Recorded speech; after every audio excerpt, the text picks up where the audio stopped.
I remember the day Alex disappeared as if it were yesterday. The town had always whispered about the Westwoods, and especially about the puddle that never dried up, no matter how many days of sunshine we had. It was one of those things you just didn't talk about, at least not seriously. Kids would dare each other to go near it, but nobody ever really did. It wasn't until Alex went missing that we realized the stories weren't just meant to scare us.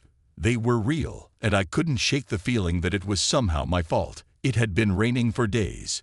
The kind of rain that soaked through your clothes no matter how fast you ran. Liam, Elise, and I were hanging out at our usual spot, talking about nothing in particular, when Alex didn't show up. He was never late. Alex was the kind of guy who never left anyone hanging. At first, we figured maybe his mom had made him do chores or something. But when the minutes turned into an hour, something twisted in my gut. It wasn't like him. We waited for another half hour before deciding to check his house. The walk there felt longer than usual, the rain pounding down, making everything look gray and lifeless. I could barely hear Liam and Elise over the steady beat of water hitting the pavement. When we got to Alex's, his mom answered the door, her face pale. She said he had left the house hours ago, said he was heading to the Westwoods back lane. That's when it hit me like a punch in the stomach. The puddle. I don't know what made him go there. None of us ever wanted to get too close to it, not after everything we heard. People said Krovalis lived in the puddle, that he was a monster who took kids and never gave them back. We'd laughed about it before, calling it just another dumb story to scare little kids. But now, standing in Alex's front yard with the rain dripping down my face, I wasn't laughing anymore. None of us were. We had to find him. The path to the Westwoods felt different that day. It wasn't just the rain. It was like the trees were leaning in closer, their branches twisting in ways I hadn't noticed before. The mist that usually hung low over the woods seemed thicker, almost solid, like it was watching us. Liam, always the joker, kept quiet the whole time, his eyes flicking nervously toward the puddle's direction. Elise walked beside me, clutching her hockey stick as if it were a lifeline. None of us wanted to admit how scared we were. When we reached the clearing, the puddle was there, just like always, dark, still, and wrong. I don't know how else to describe it. It wasn't big, maybe a few feet across, but it seemed like it stretched on forever if you stared at it long enough. And that mist, always swirling above the water, as if something inside was moving. I could feel my heart pounding in my chest, every instinct telling me to turn around, to run. But I couldn't, not with Alex out there somewhere. Liam, clutching the hammer he brought from his dad's toolbox, looked at me and said, "We're really doing this, huh?" I nodded, though my throat felt too tight to speak. We had no choice. If Krovalis had Alex, we were the only ones who could bring him back. And if the legends were true, no one else would even try. Elise was the first to step toward the puddle, and I could see her hand shaking as she held onto her hockey stick. The mist seemed to grow thicker the closer she got, and for a moment, I thought she might stop, might change her mind. But then she turned and looked at me, her eyes wide but determined, and I knew we were all in this together. Whatever happened next, we weren't backing down. I don't know what I expected when I finally reached out to touch the water. Maybe I thought it would be cold, or that my hand would pass right through it like fog. But instead, it felt solid, thick, almost. Like the surface wasn't water at all, but something denser, something alive. And then, before I could even react, we were pulled in. Not pulled under, like drowning, but down. Like the world had shifted, and gravity had suddenly turned upside down. The last thing I remember before everything went black was Liam's voice shouting my name, and then the ground disappearing beneath my feet. When we came to, it felt like we had landed in another world, though not like anything you'd see in movies. The air down there was heavy, almost like we were breathing water, and it pressed on my lungs with every breath I took.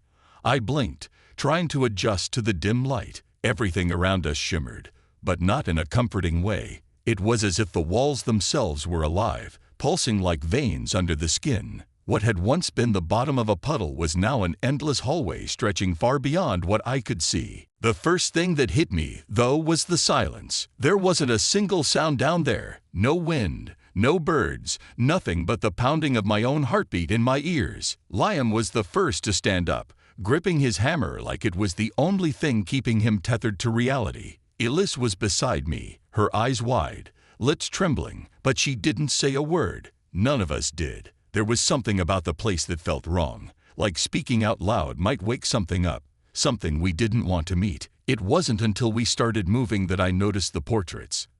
At first, I thought they were shadows on the walls, but as we passed by the first one, I realized they were paintings. Each one was a child, captured perfectly in thick, wet strokes of paint. Some of the kids looked happy, like they didn't know what was coming for them. Others looked like they had seen the monster, like they knew Krovalis was real. Their eyes followed us as we walked. My stomach churned, and I knew, without a doubt, that these were the children Krovalis had taken. Liam stopped in front of one of the portraits, his face pale in the dim light. "You think these are?" His voice trailed off, but he didn't need to finish the sentence. We all knew what he was asking. Were these kids still down here?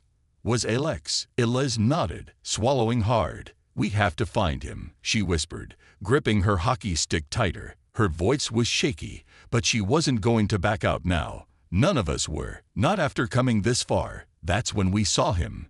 Trenin. He was sitting in a small alcove, hunched over an easel, his back turned to us. At first glance, I thought he might be human, but when he shifted in his seat, the dim light caught his skin. Green and slimy, like the belly of a frog. His eyes were bulging, fixed on the portrait in front of him. I didn't want to believe it, but I knew what he was doing. He was painting. Another portrait. Another child. We must have made a sound because suddenly, Trenin spun around, eyes wide with surprise. His gaze darted between the three of us, and I could see the fear in his face. He wasn't like Krovalis. There was something almost pitiful about him, something that made me think he was just as much a prisoner here as the kids whose portraits he painted. "Please," he croaked, his voice thick and wet like the air around us. "You shouldn't be here. You need to leave before he finds you." "Who are you painting?" Elise asked, stepping forward, her voice stronger now. She wasn't going to be intimidated by this creature, not after what we'd already been through. "Is it Alex? Our friend?" Trenin's face fell, and for a moment, he looked like he was going to cry. "I don't want to do this," he whispered, glancing back at the half-finished portrait behind him. I caught a glimpse of it. Dark hair, pale skin, eyes closed. It was Alex. My heart dropped into my stomach. Trenin reached out, his slimy fingers trembling as they hovered over the canvas. "But if I don't paint them, Krovalis can't. He can't take them completely. It's the only way." I could feel the anger rising in my chest, the helplessness of the situation threatening to choke me. "Then stop," I said, stepping forward, my voice harsher than I intended. "If you don't finish the painting, he can't take Alex." "Right." Trenin's eyes flicked between us, full of fear and desperation. "He'll know," he rasped. "He'll know if I don't finish, and then he'll come for me instead." Liam took a step forward, raising his hammer as if he were ready to smash the easel and the painting along with it. "Good," he spat. "Let him come." But Elise grabbed Liam's arm before he could do anything reckless. "Wait," she said, her voice quieter now, but steady. "Trenin's trapped, just like Alex. Just like all of them. He's afraid." For a moment, none of us moved.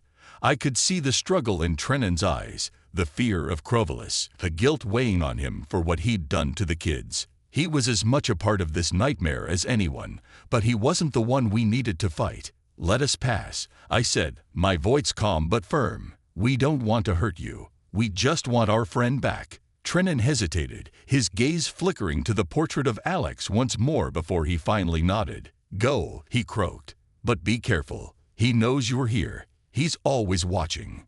With that, we moved past him, deeper into the labyrinth of corridors. The silence wrapped around us again, but this time, it felt different, heavier, more dangerous.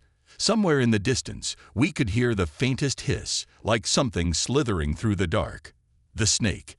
I tightened my grip on the nothingness I carried and kept my eyes forward, trying not to think about the portraits, about Trenin, about what was coming. Krovalis was waiting for us, and I wasn't sure if we were ready. The deeper we ventured, the more oppressive the air became. It felt like each step was weighted with something heavier than fear. The corridors stretched endlessly, the portraits of stolen children growing more distorted the farther we went. Their faces, some of them familiar, were smeared, blurred, as though Krovalis had started to drain the life from them, leaving behind only fading memories on canvas. But we couldn't focus on them. We had to keep moving, had to find Alex before his portrait was finished, before it was too late. It wasn't long before we heard it, the soft clinking of chains. My heart jumped in my chest as the sound echoed through the hall. I didn't want to think about what those chains were holding. My mind raced with images of Alex, bound, helpless.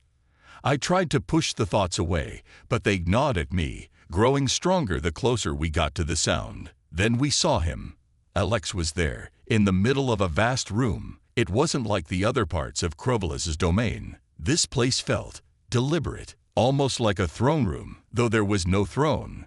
Just Alex, suspended in a cage made of thick, rusted metal, barely big enough for him to move. His eyes were closed, and his face was pale, too pale. For a moment, I thought we were too late. I thought he was gone. But then, his chest rose, slowly, weakly. He was still breathing. "Elias, help me with the bars," I whispered, rushing to the cage, trying to pry open the rusted metal with my bare hands. It didn't budge. The metal felt cold and unyielding, like it had been part of this twisted place for centuries. Elise was beside me in seconds, slamming her hockey stick against the bars. But even with both of us working together, the cage didn't so much as creak.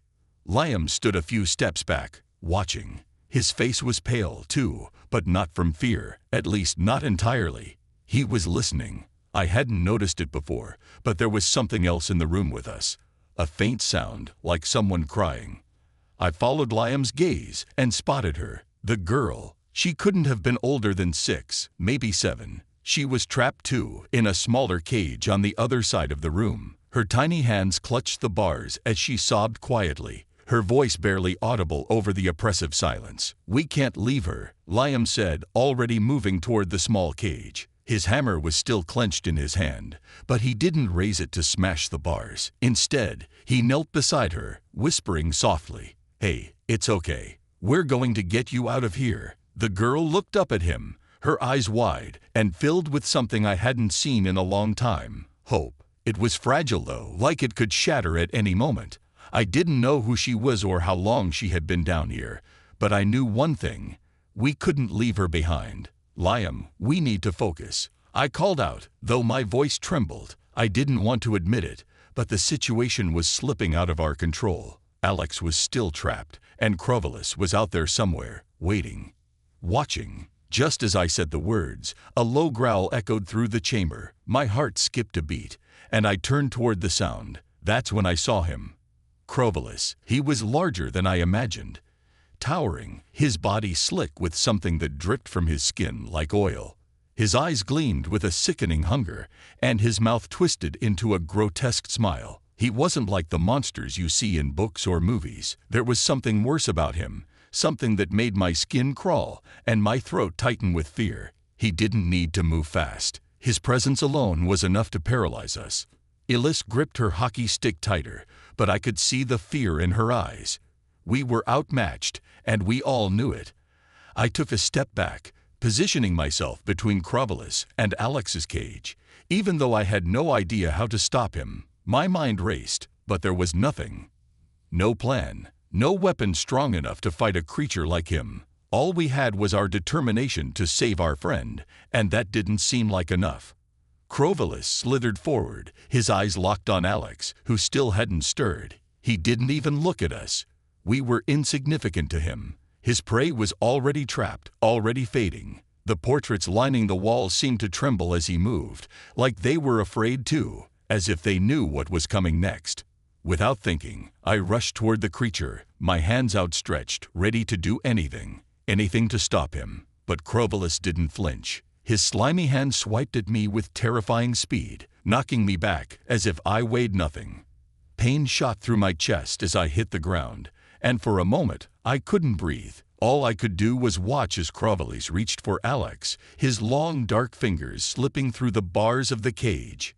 No, Elise screamed, launching herself at the monster with her hockey stick. She swung with everything she had, striking Krovalis's arm with a sickening thud. The creature hissed, recoiling for a moment, but not in pain, more like annoyance. Elise swung again, her face set in fierce determination, but Krovalis barely seemed to notice. Liam, meanwhile, had managed to pry open the smaller cage. Freeing the girl, she clung to him, her tiny hands gripping his shirt as though he were the only thing keeping her from drowning. But even with her safe, we were still trapped. Krovalis was still coming. I don't know where the strength came from, but I forced myself to my feet, my body aching from the blow. I glanced around, desperate for something, anything, that could help. That's when I saw it. Behind Krovalis, there was a crack in the wall. It was small, barely noticeable, but it was there.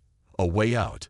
Elise, Liam, I called, my voice hoarse. We need to go, now. They both turned to me, and I saw the realization dawn in their eyes. We couldn't defeat Krovalis, but we could escape. Krovalis loomed over us, his slick, unnatural form blocking out the dim light that filtered through the cracks in the walls. His glowing eyes shifted from Alex, still motionless in the cage, to us. His hunger was palpable, a weight that pressed down on my chest. I felt the cold fear wash over me again, a deep primal terror that whispered we had no chance. But I couldn't let that fear win, not with Alex and the girls' lives on the line. Elise was already moving before I could shout a warning. She swung her hockey stick with a ferocity I hadn't seen in her before. It slammed into Krovalis's side, but it barely made him flinch. Instead, he swatted her away like she was nothing more than an annoyance. She flew backward, her body crumpling against the far wall. For a moment, she didn't move, and my heart stopped. But then, slowly, she groaned and began to push herself back up. Liam stood frozen, his hammer held tightly in his hands as the young girl clung to him, her small frame trembling against his side. He glanced at me, eyes wide with panic, searching for some kind of plan. But there was no plan, not anymore. Krovalis was too strong, too fast. We had no weapons that could harm him, no way to fight back. All we had was each other, and the one thing that we hadn't yet tried, escape. I turned back toward Alex's cage, my hands gripping the bars as I yanked with every ounce of strength I had. They groaned, but still didn't give way. The portrait of Alex, half finished behind us, seemed to mock my efforts. He was fading, slipping away the longer we stayed here. I couldn't let that happen. Liam, I shouted, my voice breaking from the strain. Help me. Liam snapped out of his daze, handing the girl his hammer before rushing to my side. Together, we pulled at the cage, metal creaking under the pressure. Elise, still shaky, staggered over and joined us. It was the three of us, fighting against Krovalis's grip, trying to tear our friend away from the monster who had stolen him. And then, finally, with a sharp crack, the bars gave way. Alex slumped forward, unconscious but alive. My heart soared, but the victory was short-lived. Krovalis let out a deafening roar, a guttural sound that reverberated through the walls, shaking the ground beneath our feet. He was furious now, his monstrous form swelling with anger as he advanced on us. The portraits on the wall seemed to pulse in time with his rage, their ghostly eyes flickering with terror. Go, I yelled, grabbing Alex under the arms and hauling him toward the crack in the wall. Elise stumbled forward, helping me lift him while Liam kept the girl close. We moved as fast as we could, Krovalis's shadow following us, growing larger, darker. The air around us thickened, the walls closing in, warping and twisting as if they, too, were alive and trying to trap us. But we kept going, pushing forward, step after agonizing step. The crack was small, barely large enough for us to fit through, but it was our only chance. I shoved Alex through first, followed by Elise and the girl. I could feel Krovalis's presence right behind us, his breath hot and rancid on the back of my neck. There wasn't time to think, only to act. Liam went next, squeezing through just as Krovalis's hand shot out, trying to grab him. I could hear his nails scraping against the stone, a horrible screeching sound that made my skin crawl. My body screamed at me to run, to leave, but I was the last one still inside the lair, and Krovalis wasn't done yet. His hand closed around my ankle. I cried out as his grip tightened, pulling me backward. My fingers scraped against the floor, trying to find something. Anything. To hold on to, but there was nothing, just the cold, wet stone and the overwhelming strength of the monster who had already claimed too many lives. For a moment, I thought it was over. I thought this was it. But then I heard Liam's voice. Methan. He was there, on the other side of the crack, his hand outstretched. Come on. I reached for him, my fingertips brushing his. Krovalis' grip tightened, pulling me harder, and I felt something snap in my leg. A sharp, agonizing pain that shot up through my body. But I didn't let go. I couldn't. With one final, desperate lunge, I grabbed hold of Liam's hand, and he yanked me through the crack, Krovalis' grasp slipping away at the last possible second. We collapsed in a heap on the other side, gasping for air, the weight of the world lifting just enough for me to breathe again. Krovalis' roars echoed through the crack, but he couldn't follow us. He was trapped in his own twisted realm, at least for now. The girl clung to Liam, tears streaming down her face. Elis sat beside Alex, gently shaking him until his eyes fluttered open. He was weak, barely able to keep his head up, but he was alive. That was all that mattered. I felt a wave of relief wash over me, but it was bittersweet. We had escaped, but we weren't safe yet. I looked back at the crack in the wall, the faint outline of Krovalis still visible in the shadows. He wasn't finished with us. Not yet. But for now, we had won. We had taken something back from him, something he hadn't expected. And I knew, deep down, that it wasn't over. This was only the beginning. We had gotten Alex out, and we had saved the girl. But Krovalis was still there, waiting, watching.